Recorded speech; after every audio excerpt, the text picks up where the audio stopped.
Et salut à toi, bienvenue pour cette nouvelle vidéo.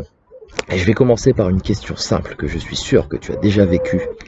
Tu sais, ce moment où tu attends quelque chose avec impatience, tu attends que ce billet d'avion arrive, tu attends cette réponse, tu attends quelque chose et ça n'arrive jamais. Et au moment où tu te dis, ok, j'arrête d'y penser, je laisse faire les choses, et pouf, ça t'arrive dessus, tout cuit. Et on va parler de lâcher prise aujourd'hui.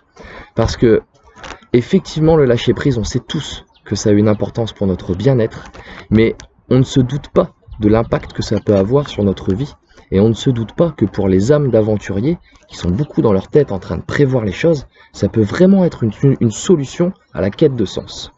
Et c'est pour ça que ce sujet est vraiment important pour moi, et que je vais te donner ici 3 attitudes que j'ai retenues au cours de mes expériences, et que j'ai pu réutiliser par la suite dans ma vie quotidienne, qui me permettent justement d'accéder à ce lâcher prise, et lorsque j'en ai besoin, je repasse par ces étapes.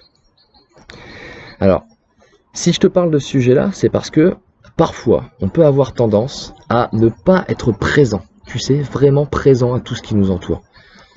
Même lorsqu'on est avec des amis, de la famille, des proches, on n'est pas en train de profiter de l'instant, on est quelque part perdu dans notre tête. Tout ça parce qu'on est en train de, comme on est en quête quelque part de nous-mêmes, on a l'impression que c'est ici que ça va se résoudre, et dans certaines situations, on juge certaines situations comme ne pouvant rien nous apporter. Et donc d'office, la situation que je suis en train de vivre, elle ne va rien pouvoir m'apporter. Donc plutôt que d'être présent, je vais préférer m'enfuir ailleurs, et je vais préférer vivre mon aventure quelque part dans ma tête, en me disant que je ne sais pas où je vais le trouver. Et bien le lâcher prise, c'est ce qui va nous permettre justement de trouver les éléments dans ce qui nous entoure dans notre vie quotidienne, qui peuvent correspondre à cette aventure intérieure et à cette quête de sens. Peut-être que tu vas me dire, oui, attends, il est mignon, il nous parle d'une aventure, moi j'ai les courses à faire, faut que j'aille au travail, j'ai le ménage, enfin il y a la vie quotidienne, tu vois, on n'est pas toujours en train de s'amuser et de vivre une belle aventure. Je suis d'accord, je suis complètement d'accord, mais tu vas voir que justement les 3 caractéristiques, les 3 attitudes que je vais te donner comprennent justement cette vie quotidienne. Et je te dis ça pas comme ça dans le vide, je te dis ça simplement parce que même si j'ai eu le déclic moi lors d'un voyage, c'est des choses que j'ai ensuite, lors de 2 voyages en fait, simplement j'ai essayé de décrypter mon attitude et je l'ai appliquée à ma vie quotidienne, et dans la vie quotidienne y compris, ça m'a beaucoup appris sur moi et ça m'a permis de à nouveau être présent dans tout ce qui m'entourait, que ce soit au travail ou que ce soit avec les proches, et d'être capable de saisir toutes les opportunités, de ressentir de l'enthousiasme, y compris lors des tâches quotidiennes qui peuvent être banales et lourdes, vides de sens, tu sais. Et justement, ce déclic, moi je l'ai eu en voyage. Ça faisait 1 an que je voulais faire un voyage solo, et je me lançais pas. Je me lançais pas parce que je réfléchissais trop.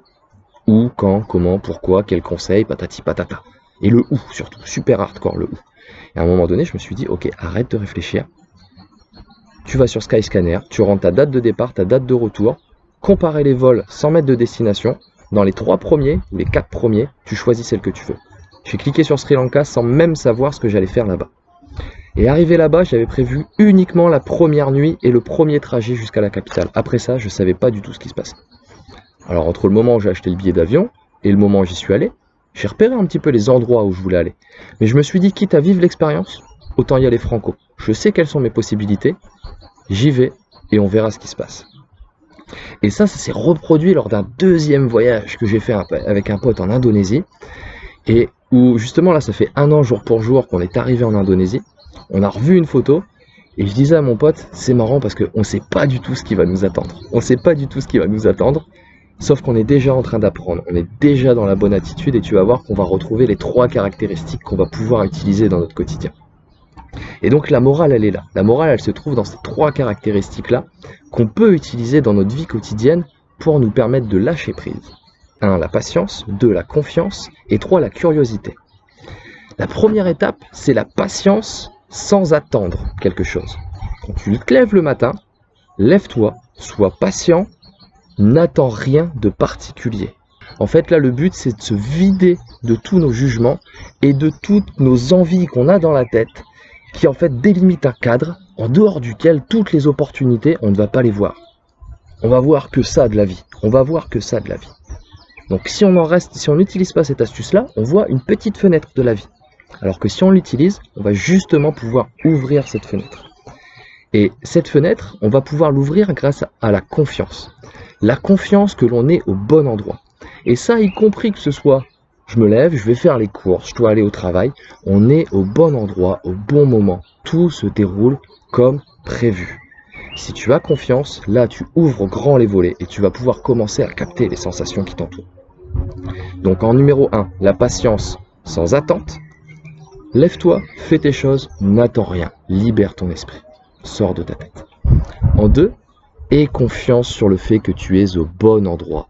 Peu importe ton âge, peu importe ta situation. Nous sommes tous en train d'apprendre et d'évoluer. Ouvrir la fenêtre, c'est ce qui va nous permettre d'évoluer. Et la troisième étape, la troisième attitude, c'est celle de la curiosité des circonstances qui peuvent vibrer positivement en toi. Simplement être curieux de tout ce que les gens peuvent nous apprendre, de tous les mots qui peuvent résonner en nous comme étant positifs, de toutes les rencontres qu'on peut faire. Voilà, simplement être ici, présent, curieux de tout ce qui se passe. D'accord ? Alors c'est pas une curiosité dans la réflexion, hein. C'est simplement une curiosité, un état attentif à ce qu'on ressent. On est là en train de faire les choses et on est attentif à ce qu'on ressent. Et si on part dans nos pensées, à un moment donné, on revient sur la deuxième étape. Laisse aller, n'attends rien. Ok ? Fais ça et reste curieux et redeviens curieux à ce qui t'entoure. Au travail, parce qu'il y a des collègues qui vont prononcer certains mots, qui vont vibrer en toi, tu vas partir dans une conversation que tu n'avais pas attendue, qui va déboucher sur un potentiel projet, une compétence que tu avais envie de développer depuis longtemps, ou avec des amis, ça peut aboutir à un voyage, des vacances, ça peut aboutir à plein de choses. On ne sait pas d'où les opportunités peuvent arriver. Et tout le monde a quelque chose à nous apprendre. On ouvre grand les volets de la vie et on accepte de prendre toutes les choses qui nous font vibrer positivement, on accepte de les écouter et de se diriger vers ça, sans forcément tout calculer, même si je suis d'accord avec toi, hein. Notre cerveau est un excellent serviteur mais un mauvais maître, donc il est parfois important de prévoir les choses étape par étape, mais pas lorsqu'il s'agit de calculer ses envies. Les envies doivent venir naturellement. Et tu sais, je te dis ça aussi parce que c'est Jack Kornfield qui expliquait que il y a 3 questions qu'on peut se poser sur notre lit de mort. Alors lui, il a posé énormément de questions à énormément de mourants, et il y a 3 choses qui reviennent de façon récurrente. C'est les 3 questions qui sont importantes, c'est un petit peu ce dernier jugement que l'on porte sur nous. C'est: est-ce que j'ai bien vécu ? Est-ce que j'ai vraiment été vivant ? Est-ce que j'ai bien aimé ? Est-ce que j'étais capable de vivre cet amour, de le présenter, de l'offrir et de vivre dans cet amour? Et est-ce que j'ai bien appris à laisser faire? Est-ce que j'ai bien appris à laisser faire? Et tu vois, dans ces trois questions, il n'y a pas « est-ce que j'ai bien calculé tout ce que je devais faire pour réussir à aller exactement là où je suis allé ?» Si toi, comme moi, tu as une âme d'aventurier mais que tu te sens un petit peu vide de sens dans ta vie, sache que j'ai vécu ça et que ces 3 éléments que je te donne là, la confiance, alors la patience, la confiance et la curiosité, c'est justement ce qui va te permettre de vivre une aventure, y compris dans ta vie quotidienne. L'aventure de la vie, c'est simplement la curiosité et voir en nous les sensations positives qui émergent, qui viennent du plus profond de nous, d'où vient cet enthousiasme, le découvrir, l'utiliser avec une intention et une action pour ensuite obtenir la satisfaction, le sentiment de réalisation de soi et le sentiment que notre vie a un sens. Quand tu vas fermer cette vidéo, j'aimerais que tu t'engages en fait sur une semaine ou sur quelques jours à simplement essayer ces 3 attitudes-là dans tes journées. Tu te lèves en étant patient et sans rien attendre de particulier, c'est-à-dire sans rien attendre en termes de résultats, et aie confiance, tu es au bon endroit. Donc dans la deuxième étape, tu fais les choses que tu as à faire dans ta journée, normalement, toujours en te disant que tu as confiance sur le fait que tu es au bon endroit.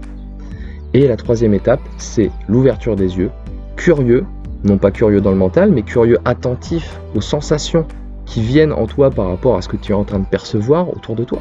Attentif à tes sensations, à cet enthousiasme qui peut naître, attentif à tout ce qui peut t'apporter de positif. Et je t'assure que si tu fais ça sur une journée, lorsque tu galères, tu reviens à la première étape. Patience, confiance, et ensuite curiosité. Okay ? Ça va t'aider à sortir de ta tête et à vivre tes journées comme de réelles aventures. d'accord?